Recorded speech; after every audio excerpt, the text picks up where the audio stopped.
Un destino espectacular, Sajoma, qué chévere. Más invitados en nuestro set principal. ¡Viva! Bueno, aquí tenemos una joven que tiene una historia de superación muy hermosa y muy valiosa para todas aquellas personas que entienden que la mala suerte los coloca en lugares de desventaja frente a otras personas que sí tienen acceso a la educación, a mejores formas de vida, a mejor tipo de formación. Tenemos que decirles que Abigail tiene una respuesta porque su historia de vida misma es una respuesta y es un ejemplo de resiliencia y de demostrar que cuando uno quiere llegar a sus metas con esfuerzo, con sacrificio y discriminando bien cuáles son los pasos a dar, se pueden llegar. Abigail Jan, bienvenida a Chévere Nights. Gracias. Doctora, ¿cómo está usted, doctora? Buenas noches. Exacto. ¿Cómo le va? Ya nos habíamos saludado allí. Aquí. Gracias. Es un privilegio. Es una doctora graduada con honores. Gracias, para mí es un honor estar en su programa. Siempre los veía en la televisión y poder estar con ustedes para mí es más que un honor. Hablemos de tus inicios, porque tú trabajabas en casas al principio. Como servicio doméstico. Exactamente. ¿Cómo te divides el tiempo? Porque la medicina es una carrera sumamente exigente. ¿Cómo hacías para dividir el tiempo y poder seguir adelante con la carrera? Bueno, los objetivos que yo tenía bien claros. Yo tenía una fuerza mental que era mayor que la fuerza física y eso me ayudó a vencer todas las vicisitudes. Mis jefes fueron muy buenos conmigo, le debo todo el éxito de lo que yo he logrado. Me permitían salir de la casa para ir a la universidad y regresaba desde la universidad a la casa para terminar mi trabajo.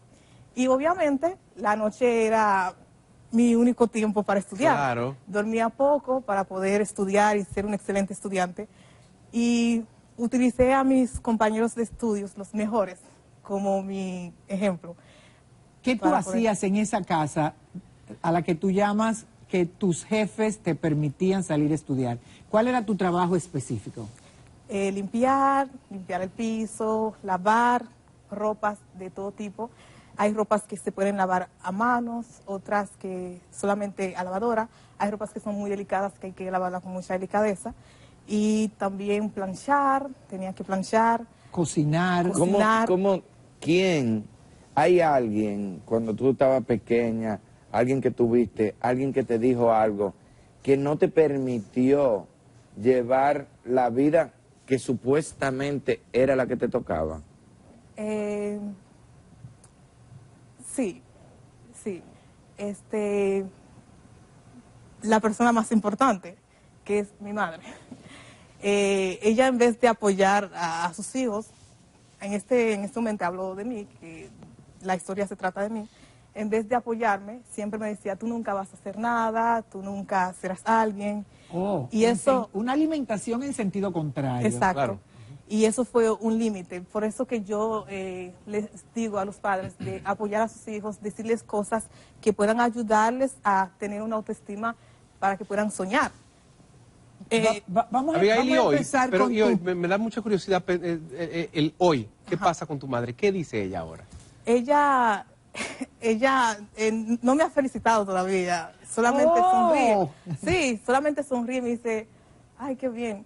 O sea, no me ha felicitado como yo esperaba de una madre. Claro. No sé qué fue lo que me... ¿Tú entiendes que esto tal vez vino porque ella a lo mejor no consiguió lo que ella quería a pesar de haber tratado muchas veces? Quizás.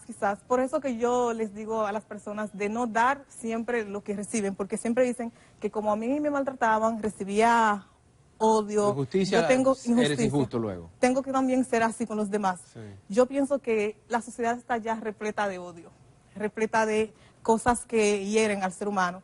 Si no recibimos eso, podemos hacer que nazca cosas buenas en nosotros y así brindarles a la sociedad cosas diferentes. Quizás mi madre es así conmigo y también con los demás hermanos porque la trataron así. Claro. Porque no sabe algo diferente, no sabe ser diferente. Sí. Su madre también se murió cuando estaba pequeña, ella no creció con su madre, creció con otras personas y esas vidas maltratan al ser humano y puede hacer que dé lo que recibió.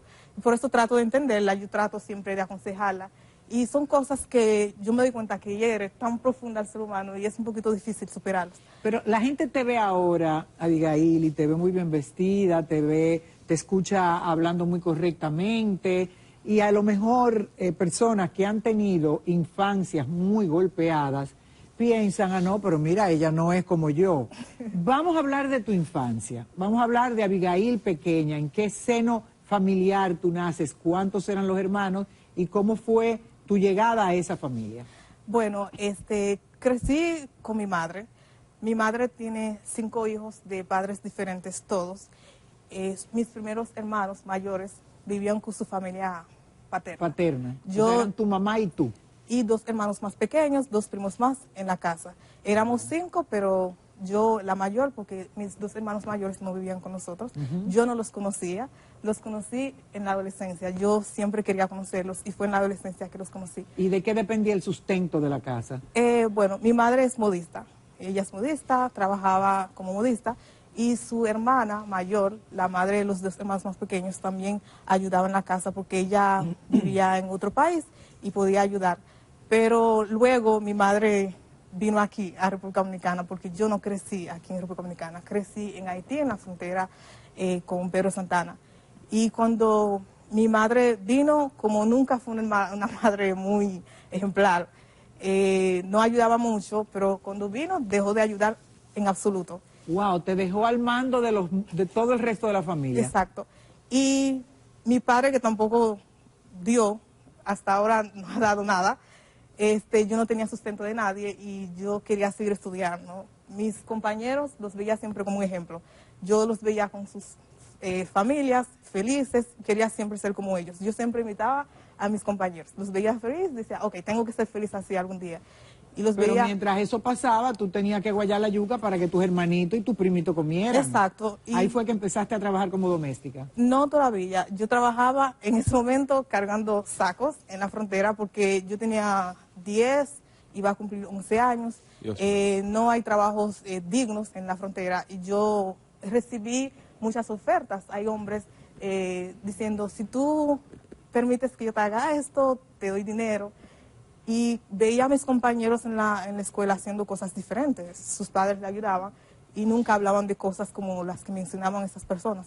Y siempre veía a mis compañeros como ejemplo. Yo dije, no, ellos no hacen eso, yo no lo voy a hacer. Lo que voy a hacer es trabajar. Te inspiraste en tus amigos. Exacto. Lo que voy a hacer es trabajar. Y fue un trabajo muy forzado, sí. Me dolía mucho la espalda, la cabeza. ¿Cargabas sacos de qué? Sí, como cosas que venden normalmente en la frontera. De como, cualquier tipo de cosas, sí, sacos de un lado para otro. Exacto, tamarindo, maíz, habichuela, cosas así. Y con eso podía tener ganancias y con eso se ayudaba en la casa. Yo lo hacía con mucho amor porque sentía que yo tenía que tener una forma de ingreso. Pero luego mi abuela vino aquí a República Dominicana y me trajo con ella. Y cuando vine, ahí sí fue que comencé a trabajar como doméstica, porque yo quería estudiar y mi madre me puso un colegio, pero no pagaba. Y siempre me botaban del colegio y yo quería seguir estudiando. ¿En qué curso tú estabas en ese momento? En octavo. En octavo. Y a partir de ese momento sí fue que comencé a trabajar en una casa de familia. ¿Y ellos te ayudaron donde tú trabajabas? Sí. Yo trabajaba primero los fines de semana y estudiaba en un colegio. Mis compañeros en el colegio no sabían que yo trabajaba en una casa de familia. Yo siempre fui una persona muy silenciosa, como no... Reservada. Exacto, porque no tuve como esa facilidad de expresarme con otros compañeros, porque en mi casa no se me dio. Yo siempre fui una niña... Yo no sé por qué mi madre fue así conmigo. Y yo él entiendo, por eso trato como de relacionar cosas que me pasaban a mí cuando veo a otros niños maltratados para poder ayudarles. Y yo digo, sí, claro, lo que recibió con mi padre... Claro. Me usa a mí como una forma de vengarse de él. Es posible. Sí. ¿Por qué estudiar medicina? Bueno, estudiar medicina porque por lo mismo que vivió mi familia, siempre fue una niña como así. Todos mis hermanos fueron declarados por sus padres y mi mamá también. A mí mi mamá nunca me dio un acta de nacimiento. Siempre me decía, tú no sirves. Cosas siempre que me herían, nunca me dieron mi importancia. Ni mis hermanos mayores, cuando los conocí, que me puse a vivir con ellos para recibir cariño de familia. Y digo yo, ok, tengo que estudiar algo que me agregue estatus, algo que me agregue valor, para que me puedan ver como alguien importante y me puedan necesitar.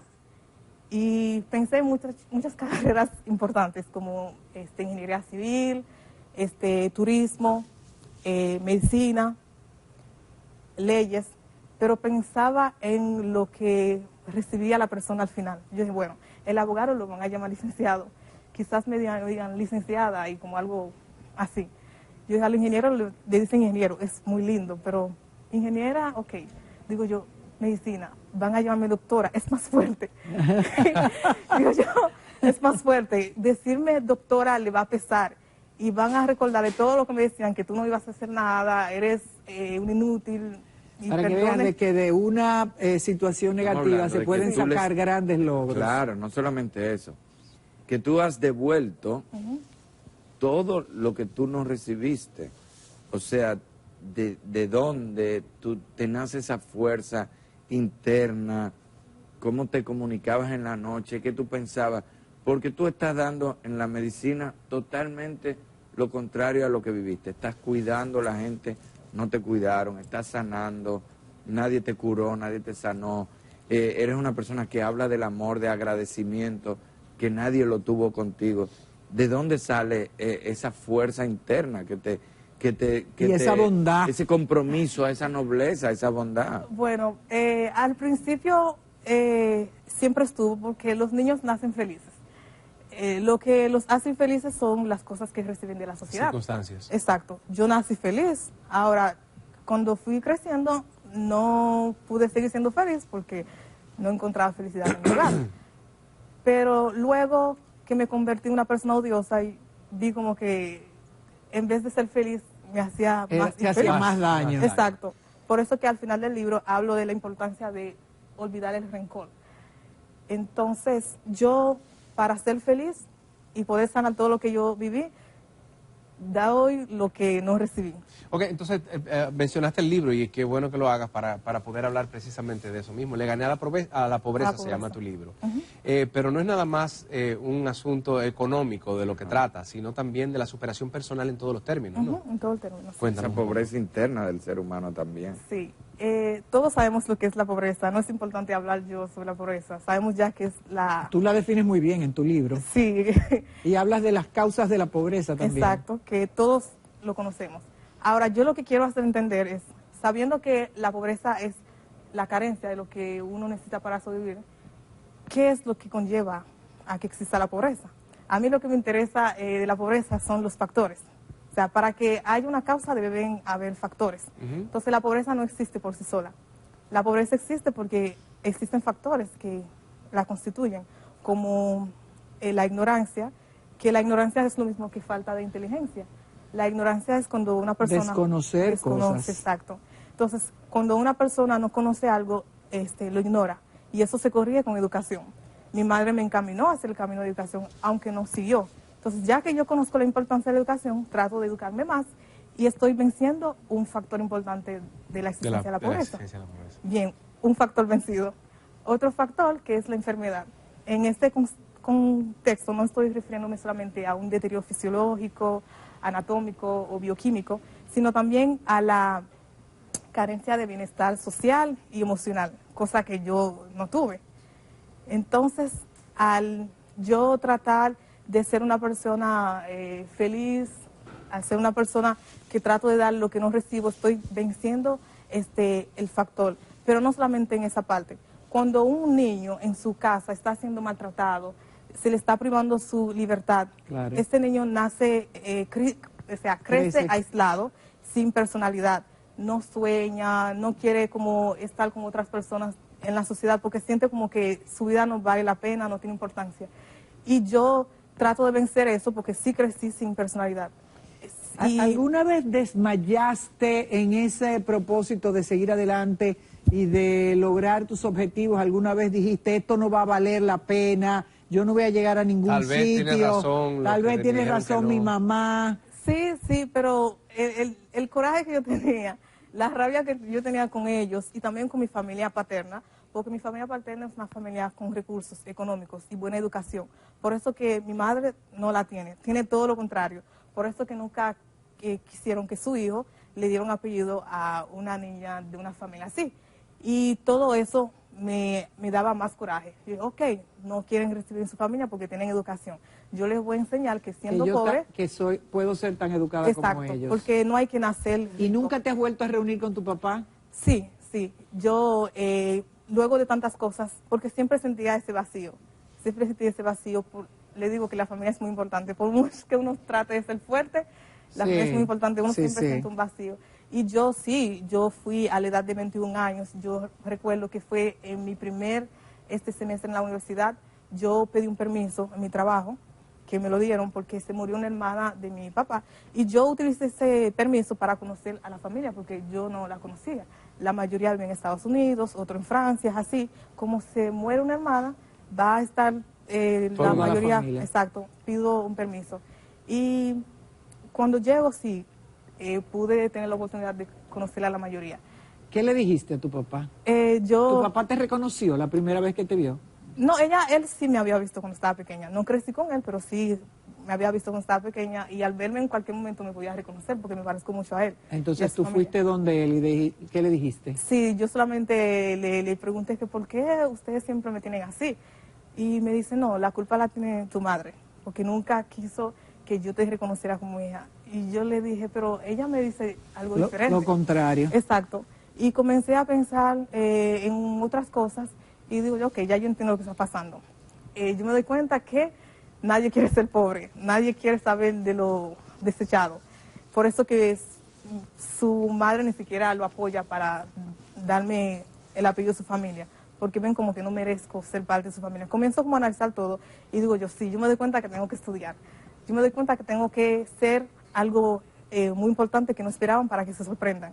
Y comienzo a pensar muchas cosas. Vi a mi abuela, que ya vino de Estados Unidos para...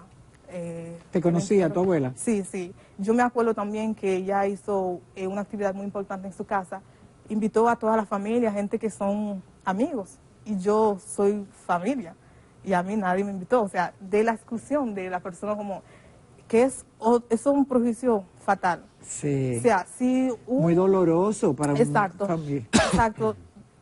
Si alguien ya es parte de la familia, hay que aceptarlo, porque hay que aceptarlo. De toda esta trayectoria tuya, ¿qué tú extraes y qué tú puedes compartir con el público que nos está mirando ahora, que ya sabemos que está registrado también en su libro, que lo pueden conseguir? Sí, en la librería Cuesta Nacional, en la librería Mamey, que está en la zona colonial, y también en Amazon. ¿Y qué rescatas de toda esa experiencia que puedas compartir con personas que puedan estar pasando por todas esas vicisitudes que pasaste tú de niña? Sí, yo voy a decirlo, pero quiero decir los tres factores restantes. Y adelante. Digo, por ejemplo, el factor apatía, que es el desinterés absoluto por las cosas, que muchas veces la gente se aprovechan de que, ok, yo estoy así porque Dios lo permite, y se agarran de esa excusa y no luchan por lo que quieren. Entonces, por eso que me gusta mucho esa frase que dice, a Dios rogando, con el mazo dando. Y con el mazo dando. Exacto. Dios te ayuda, pero también tienes la responsabilidad de hacer de tu parte. Entonces, Dios me ayuda, me da inteligencia, me da talento, y yo lo que tengo que hacer es ejecutar los pensamientos. Todo lo que pienso, ejecutarlo, hacerlo realidad, que es también venciendo a otro factor, que son los factores más fuertes de la pobreza. Yo he leído muchos libros de la pobreza para poder saber cómo venzo a la pobreza, haciendo lo contrario a lo que dicen que hace que exista la pobreza. También la dependencia. Yo no tuve la dependencia porque mis padres quizás no tuvieron la oportunidad, no se responsabilizaron. Digo yo, ok, yo vi que la dependencia es cuando la persona se hace un receptor extremo de la caridad. Digo yo, ok, no tengo que me dé, pues que me faje duro. Tengo que hacer yo mi camino. Y otro factor que es la corrupción, que no tiene mucho que ver, pero yo al final, cuando yo estaba trabajando de esa forma, cargando sacos, cuando mi abuela se enteró, eso era un daño para el apellido de su familia, ella me dijo, no, tú no puedes hacer eso, tú estás haciendo un daño. Y ella hizo que yo fuera a vivir en su casa, duró una semana.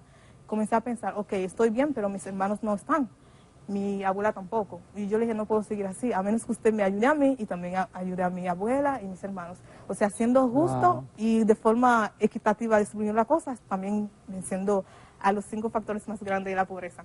Y después de que los factores estén vencidos o eliminados, pues no hay pobreza. ¿Qué hay que hacer? Lo que está en el capítulo 2 de mi libro, que dice vivencias inolvidables en lugares inolvidables.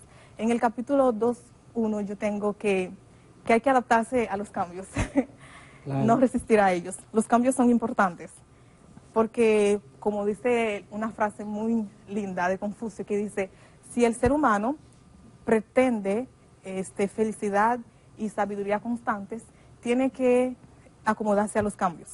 Los cambios siempre van a vivir y hay que adaptarse a ellos. Cuando yo a los 15 años vi como que era imposible alcanzar lo que yo tenía, lo que hice fue que fui adaptándome a los cambios. Yo me di cuenta que mi éxito dependía solamente de mí. ¿Qué hice? Comencé a trabajar duro, a ver que no tenía que quejarme y a contar a la gente lo que me pasaba. Yo tenía que convertir todo lo que me pasaba como una oportunidad. Una experiencia, una Exacto. oportunidad. Y encontraste esa oportunidad no solamente en tu vida, sino también escribiéndola en un libro. Para todos los interesados, repetimos de nuevo, está en la librería Mamey, en la librería Cuesta y en Amazon, o sea que no hay excusa. Abigail, muchísimas gracias de verdad por contarnos tu historia, Gracias. que a pesar de haber sido una historia triste en un principio, Nos deja termina- como un gran Exactamente. sabor de boca. Muy bien. Exacto. Una brisna de esperanza. Una brizna de esperanza para todo aquel que Es piensa cierto. Gracias. que no la tiene. Gracias por acompañarnos esta noche. Gracias a Abigail. ustedes. Gracias, doctora. Gracias. Un aplauso bien merecido, éxitos y todos a comprar el libro. Ya saben cómo hacerlo, ¿eh? También está en el formato digital en Amazon. Un abrazo, regresamos en breve, hay mucho más. Chévere.